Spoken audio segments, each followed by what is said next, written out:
In astonishment, I widened my eyes, gazing down at my daughter Emily. It was a momentous occasion, her first time addressing me as Mom. Over the past year, Emily, my husband's daughter from his previous marriage, had kept a certain distance, never warming up to me. Yet in this moment, she uttered the word I had longed to hear.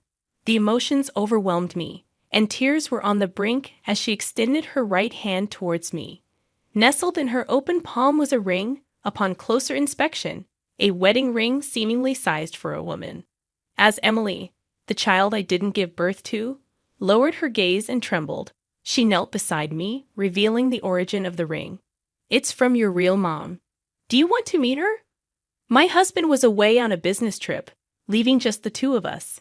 Loneliness crept in, and I gently asked Emily, should I leave? Nonchalantly, she responded, "Nah, I want you to throw it away." Perplexed, I listened to Emily's story, and anger began to well within me. Should I leave? Holding my 10-year-old daughter tightly, I reassured her that I would respect her wishes. Stroking Emily's tearful head, I whispered, "Tell that person tomorrow that I'll do as she wishes. I won't forgive anyone who makes my daughter cry. They'll get what they deserve." I am Catherine, 29 years old, a stay-at-home mom who got married last year to my husband, Bob, 37. It's the second marriage for both of us, and we met at work. Despite the typical senior-junior relationship, Emily, Bob's 10-year-old daughter, hadn't warmed up to me at all. Emily's real mother, Linda, had a tumultuous relationship with Bob, marked by heavy drinking and multiple affairs. Bob revealed that they would have divorced sooner if not for Emily.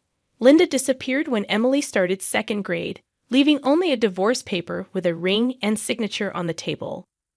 For a year after that, Bob raised Emily on his own, a task he took on after being my supportive senior at work. Feeling a strong connection with Bob and wanting to support him, I took on some of his tasks and worked late alongside him so that he could get home earlier. However, I wasn't the only one offering support. Everyone admired Bob for his competence and kind personality. One day when the school called because Emily had a fever, I was the one making a fuss about him going home. I urged him, "Please go home to her. It's so sad she's sick." Even when faced with a meeting in the afternoon, I offered to make an apology call on his behalf. Fortunately, my voice echoed down the corridor, reaching my dad, who happened to be passing by.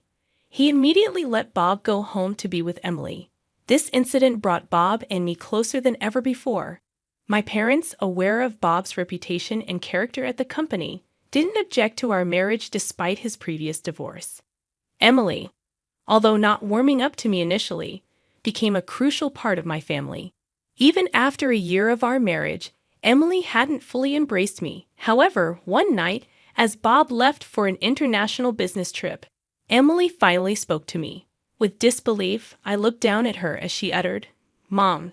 Actually, it was the first time she called me Mom, and my vision blurred with tears. Sniffing back my emotions, I turned around to face her. In her outstretched right hand was a small ring. Upon closer inspection, a wedding ring, presumably belonging to a woman. "It's my biological mother's," she explained.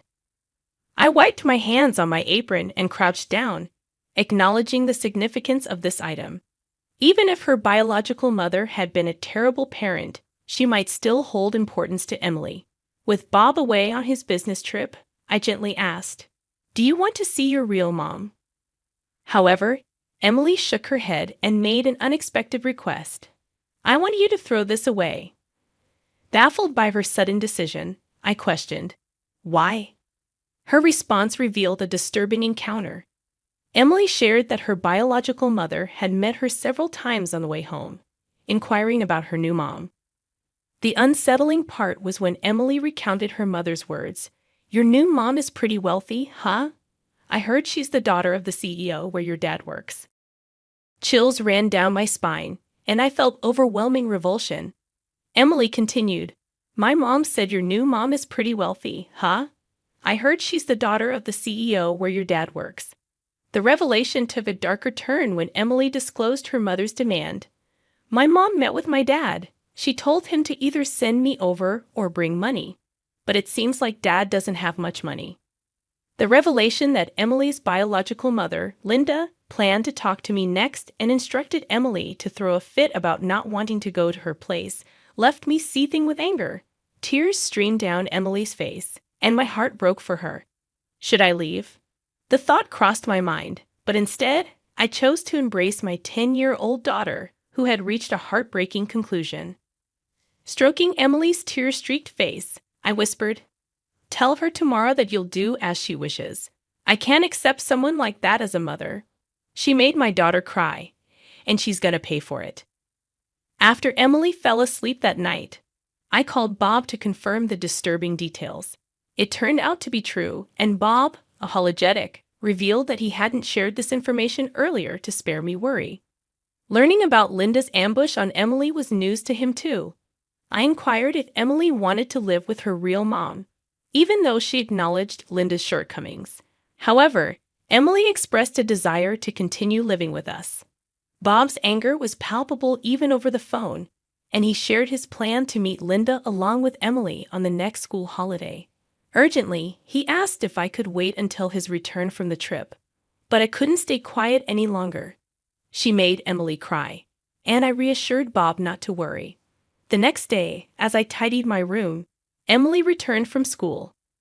I asked about her encounter with Linda and whether she delivered the note. Emily confirmed the meeting was set for 10 a.m. on Saturday.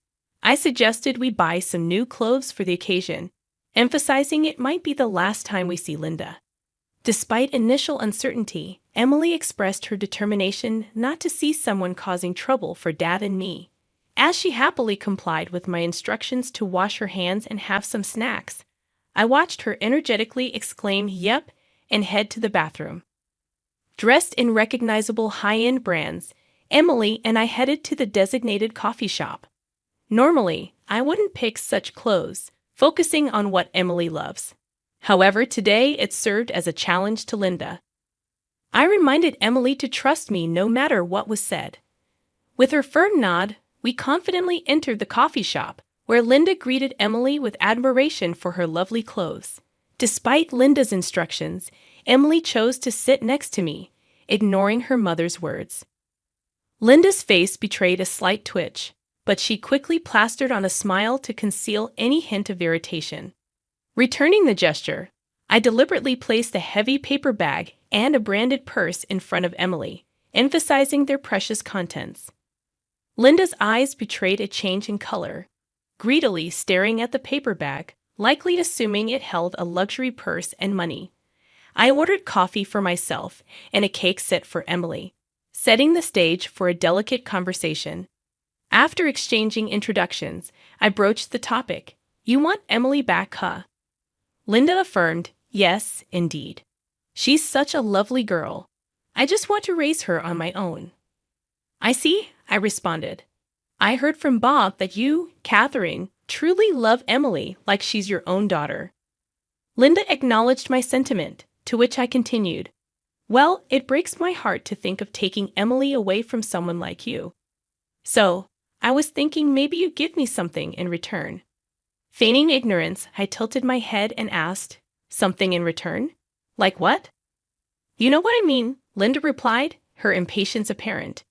In response, I maintained an air of unfamiliarity with such matters, enjoying my coffee during the ensuing awkward silence.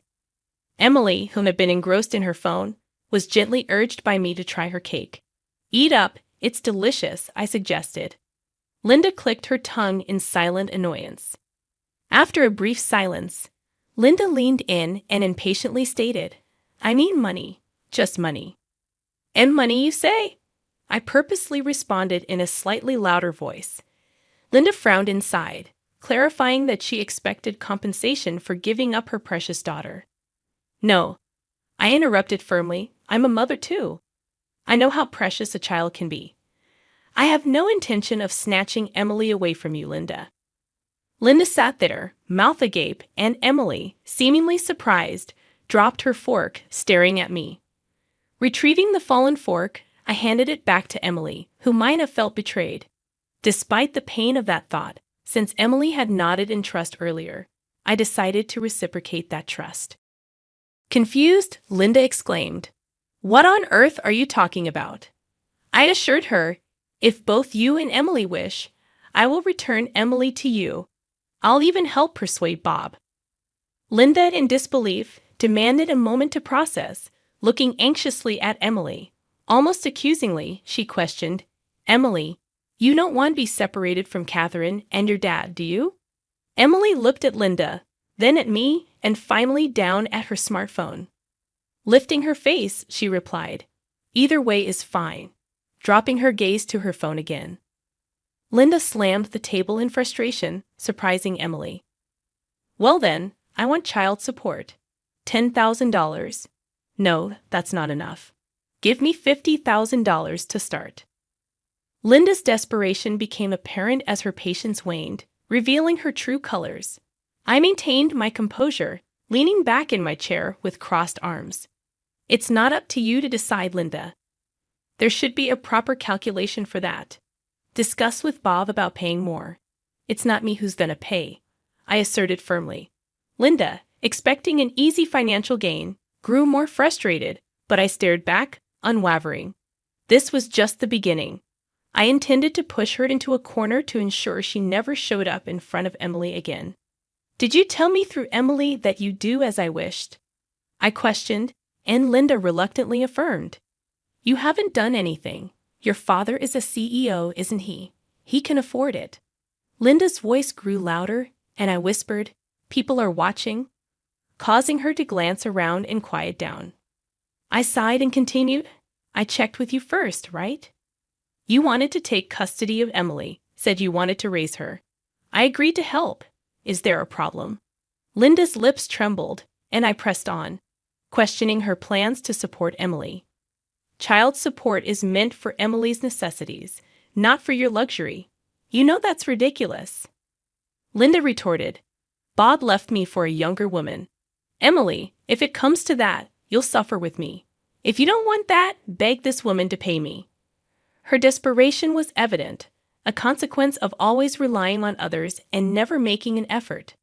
She felt betrayed, but it was a consequence of her own actions. "Are you saying this just for the money, even though you have no intention of raising Emily?" I challenged. Linda remained silent, glaring at me. I warned her, "I'll harass you until you pay up. I'll go to Emily's school, scream outside your house, make sure everyone knows you took her from me." Linda growled, showing she was beyond caring about appearances. "That's enough," I declared, reaching out to grab a bag in front of Emily. From it, I pulled out a small voice recorder and turned it off, showing it to Linda. "That's a clear threat. After hearing this, no one would want to give you custody. It's not about whether you have money or not, it's beyond that." Linda jumped up in frustration, attempting to snatch the recorder from me, but I swiftly pulled it away. As she lunged further, a hand from the side grabbed her wrist, and both Linda and I turned to look. "Dad." "Bob, why are you here?" Linda was shocked, and I shared her curiosity. Bob, with a cold look, warned Linda, "If you try to harm my wife, I'll sue." It was the first time I had seen Bob so assertive. Emily exclaimed, "Daddy," and threw her arms around him. Bob gently patted Emily's head, explaining that despite being on an overseas business trip, he returned during a family crisis. Addressing Linda, Bob stated, "You really should realize that as a mother, our daughter no longer accepts you. You're acting in ways that make you despised as a person." Although his voice hinted at anger, Bob spoke calmly, dealing a heavy blow to Linda. Linda clenched her teeth, looking down, her body quivering with frustration. She muttered, "At least," reaching out to protectively pull a paper bag towards herself. "It's fine," I responded casually. "I was actually gonna sell these books at a used bookstore later. If you want them, they're yours." Linda's surprise was evident. She checked the contents and quickly pushed them away, declaring she didn't want such dirty old books. It was the reaction I expected from her, and I sighed internally. Emily, on the other hand, picked up the fallen book, dusted each one off sympathetically, and returned them to the bag. Crouching next to Emily, I explained, These books were given to me by your grandpa. Even though he's no longer with us, I thought he'd be okay with giving them away today. But since Linda doesn't seem to want them, would you like them, Emily?" With a smile, she agreed to cherish and read them. "Some of these are first editions worth thousands of dollars each," I added, surprising Linda. Bob firmly grabbed her shoulder, making her sit back down. Linda pleaded for the books, claiming I said I'd give them to her. Bob intervened, insisting they now belonged to Emily. Linda, desperate, begged Bob to convince me, citing her need for money. Bob responded, "I don't care, but I will cover the bill for our drinks here."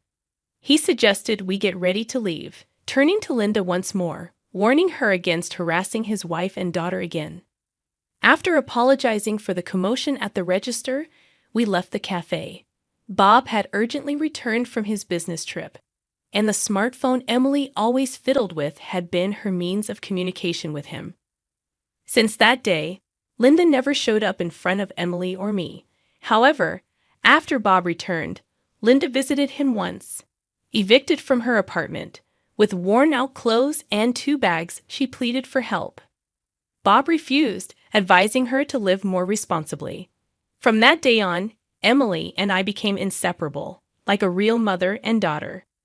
She helped me with household chores not out of obligation, but because she genuinely enjoyed spending time with me. We shared countless stories, and Emily confessed that she had always wished for me to be her mom. When I asked why she had kept her distance, she admitted fearing the eventual separation from Linda. I reassured her that she didn't have to worry, as I am her mom now and would always protect her. Our bond deepened, and Emily replied with a radiant smile, making me cherish our connection even more.